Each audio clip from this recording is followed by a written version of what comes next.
결혼하기 전에 연애할 때는 서로의 생일이 되면 예쁜 케이크, 하트 모양, 무슨 모양, 여러 가지 케이크를 많이 샀었는데, 결혼하고 나서 아이가 생기고 나니까 별로 그렇게 서로의 생일 때 케이크 사가지고 촛불 불고 하는 게 그렇게 별로 의미가 없다 생각이 돼서 한 몇 해 전부터, 아이가 태어나고 난 다음부터는 서로의 생일이 되면 31가지 아이스크림 파는 곳에서 서로가 좋아하는 아이스크림을 잔뜩 담아서 초 몇 개만 주세요 라고 해서 생일 잔치라고 하기에도 좀 쑥스러운, 그냥 테이블 위에 우리 아이스크림 올려놓고 초 꽂아놓고 촛불 켜고 또 노래 부르고 불고 하는 그런 간단한 세레모니를 갖습니다. 큰아이가 3살 때도 그랬던 것 같아요. 물론 아이 생일이야 생일 케이크도 크고 좋은 거 많이 하지만 아이가 3살 때, 제 생일 때도 역시 아내가 아주 제가 좋아하는 아이스크림만 잘 담아와서 그걸 테이블 위에 올려놓고 저와 또 아내와 우리 그때는 첫째 아이밖에 없었는데요, 첫째 아이가 우리 셋이 둘러 앉아서 간단하게 조촐하게 생일을 축하를 했습니다.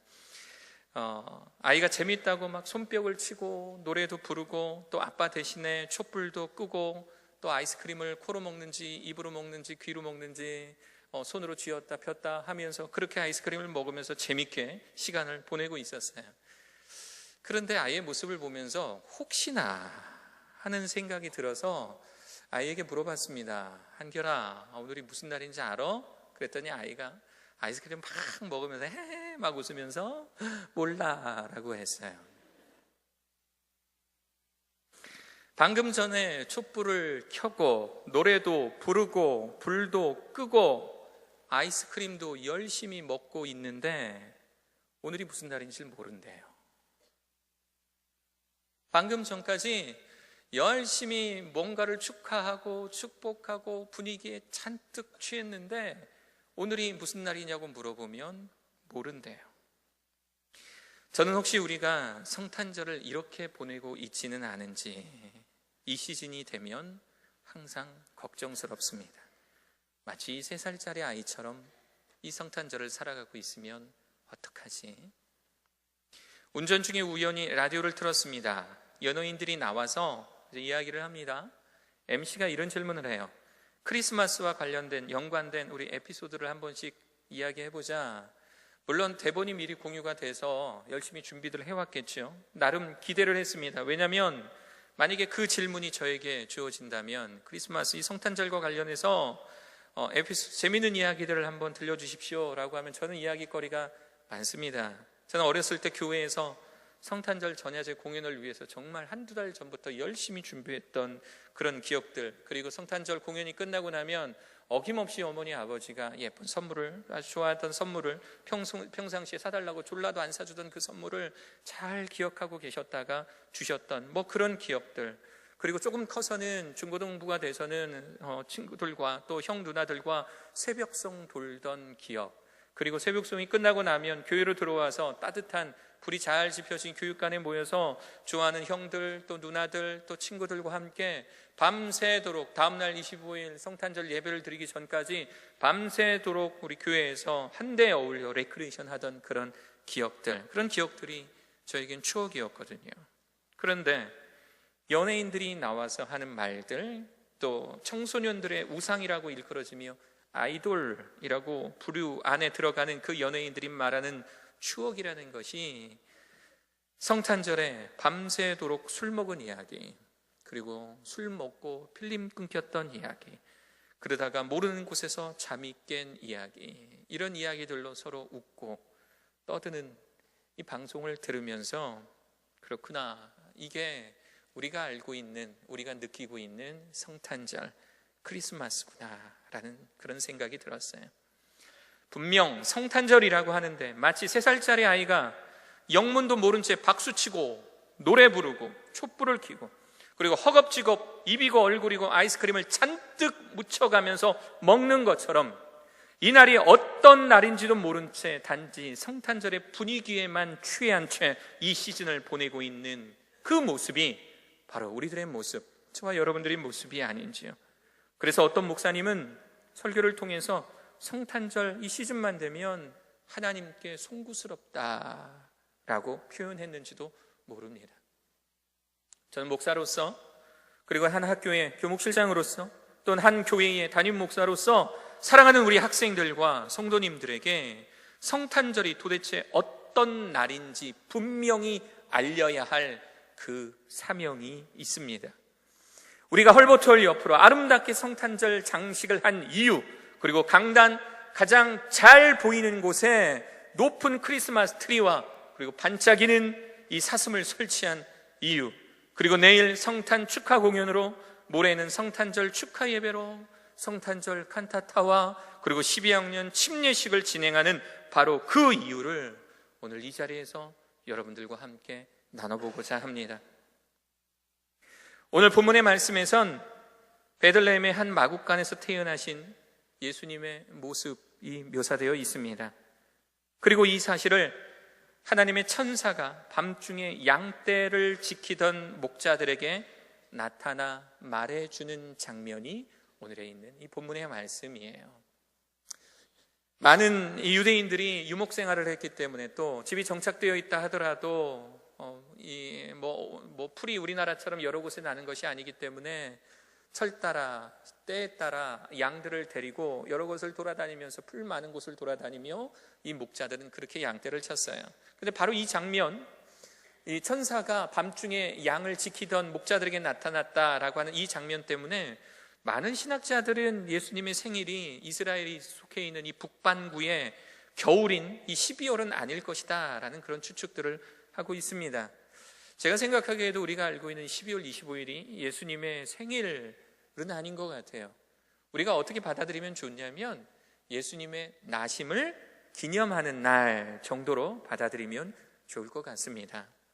갑자기 나타난 이 천사를 보면서 두려워하고 떨고 있는 이 목자를 보며 천사가 목자들에게 예수님의 나심이 인류의 역사에 어떠한 의미가 있는지를 설명해 주는데, 바로 이 설명, 이 천사가 목자들에게 예수님의 나심의 이 의미를 설명해 주는 이 장면이 오늘날 우리가 이 성탄절 시즌이 되면 들떠야 하는 이유이자, 아름답게 교회를 치장하고 열심히 공연을 준비하며 틈틈이 시간을 내어서 칸타타를 준비하는 이유입니다.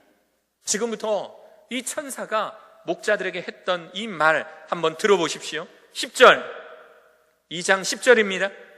천사가 이르되 무서워하지 말라. 보라, 내가 온 백성에게 미칠 큰 기쁨의 소식을 너희에게 전하노라. 온 백성에게 미칠 큰 기쁨의 좋은 소식, 온 백성, 온 인류에게 미칠 큰 기쁨의 소식이라고 합니다.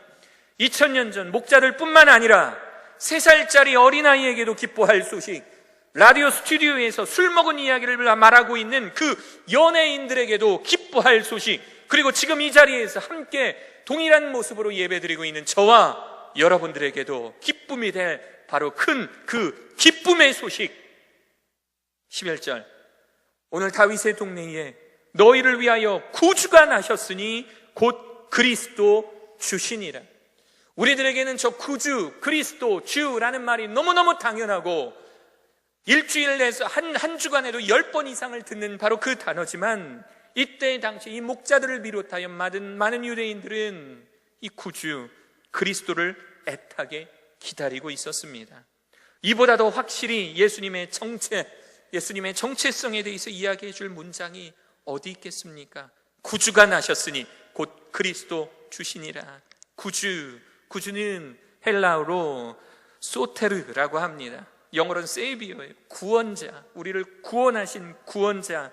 그리스도는요, 원래 히브리어로 메시아를 헬라어적 단어로 바꾼 단어가 그리스도입니다. 크리스토스, 헬라어는 크리스토스, 우리가 알고 있는 크라이스트가 됩니다. 구원자, 역시 이 뜻도 메시아, 우리를 구원해 줄 자라는 구원자를 뜻을 갖고 있어요. 주, 그리스도 주시니라 하고 하는 이 주는 헬라어로는 키리오스, 영어로는 로드, 주님이란 뜻입니다. 주님, 우리들의 주인. 다시 말하면 이 천사가 선포했던 구주가 나셨으니 곧 그리스도 주시니라 라고 하는 이 선포는 없어지지 않은 죄로 인해서 우리가 죽으면 지옥 갈 수밖에 없는 우리를 구원하시기 위하여 이 땅의 구원자, 또 우리의 주인으로 오신 그 예수님을 선포하고 있는 거예요. 그래서 천사는 기뻐하라는 겁니다.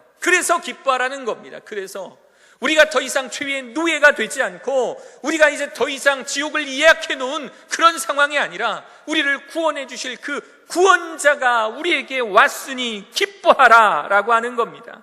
죄로부터 해방될 수 있다. 너희가 목자 없는 양처럼 어디로 가야 할지 알 바를 몰랐는데 이제 너희의 끼리오스가 되신, 주인 되신 그 분이 우리에게 나타났으니 함께 기뻐하자라고 하는 겁니다.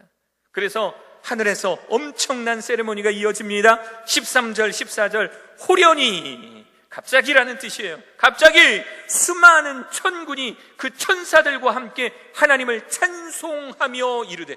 상상해 보세요. 우리 지금 몇십 명 모여있는 이 성가대도 너무너무 이쁘고 너무너무 황홀한 찬양을 부르는데 갑자기 하늘을 우러러보니까 하늘의 천군 천사들이 멋진 찬양을 하고 있는 모습을 한번 생각해 보세요. 저 하늘에 수없이 많은 천군과 천사들이 모여서 14절, 지극히 높은 곳에서는 하나님께 영광이요 땅에서는 하나님이 기뻐하신 사람들 중에 평화로다, 평화로다, 평화로다 아름답게 찬양하는 모습을 한번 생각해 보십시오. 이것이 성탄절마다 술 먹고 필름 끊기고 여기가 어딘지 모르는 상태에서 깨어나는 그것과 비교할 수 있겠습니까? 성탄절이 되면 온갖 세상이 흥청망청 난리가 나는데 예수 그리스도께서 이 땅에 오신 이유가 바로 그것 때문입니까? 우리가 이 분위기에 들뜨고 흥겨워하는 그 이유가 바로 예수 그리스도, 우리의 주인 되시고 우리들의 영혼의 구원자 되신 그분의 나심 때문에 기뻐함인데 감히 세상의 그 어떠한 문화가 이 기뻐함을 왜곡할 수 있겠습니까? 성탄절, 우리는 예수님으로 인하여서만 기뻐해야 합니다. 할렐루야. 다시 선포합니다. 성탄절, 우리는 예수님으로 인해서만 기뻐해야 합니다. 예수님으로 인해 성탄절 덤등식을 해야 하고 예수님으로 인해 성탄 축하 공연을 해야 하며 예수님으로 인해 성탄절 축하 예배와 성탄절 칸타타를 해야 합니다. 성탄절을 즈음하여서 아는 지인들과 만나 함께 송년회를 한다면 예수 그리스도로 인하여서 즐거워하며 축복해주는 시간이 되어야 합니다. 이 연말 연시에 그저 엉청망청 세상의 분위기에 취함이 아니오, 1년 동안 지켜주신 하나님, 나를 위해 이 땅에 태어나시고 나를 위해 십자가에 못 박혀 피 흘려 돌아가신 그 예수님이 묵상되어지고 나뉘어지는 그 모임들이 되어야 한다라는 겁니다. 저는 오늘 학기말 이 성찬식이 성탄절 이 예배와 겹친다라는 사실을 알고 혹시 이 성찬식을 한 주 앞당길까, 2주 정도 앞당길까 잠시 고민했었어요. 그런데 생각해 보면 예수님께서 이 땅에 나신 이유, 예수님께서 이 땅에 인간의 몸을 입고 이 땅에 나신 그 이유는 십자가를 위함이었습니다. 우리가 방금 이 천사의 말처럼 선포처럼 구주가 나셨으니 곧 그리스도 주시니라고 하는 이 고백처럼 구주, 십자가에 못 박혀 피 흘려 돌아가심으로 우리를 위한 이 구원의 사역을 완수하신 그 예수 그리스도, 그것을 위하여 예수님이 이 땅에 태어나셨고, 그러므로 이 성탄절을 기념하는 이 시즌에 성찬식, 예수님의 그 희생을 기념하는 이 성찬식이 어색하지는 않겠구나, 그런 생각이 들었습니다. 오늘 이 성찬 예식을 통해 예수님 왜 이 땅에 굳이 인간의 모습을 입고 태어나셨는지를 깊이 묵상하실 수 있는 여러분 되시기를 바랍니다. 결론적으로 말씀드립니다. 올해의 성탄절, 예수님께서 주인 되시도록 초점을 맞추시는 여러분 되시기 바랍니다. 우리 자신이 아니라, 연예인들이 아니라 예수님께서는 이 성탄절에 뭐라고 말씀하시는지 마이크를 넘겨드려 보아야 합니다. 예수님 왜 이 땅에 오셨는지 묵상하는 성탄절이 되시기를 축원합니다. 하늘에서는 영광이 되고 땅에는 기쁨이 되는 예수님이 주인 되시는 성탄절 되시기를 간절히 축원합니다.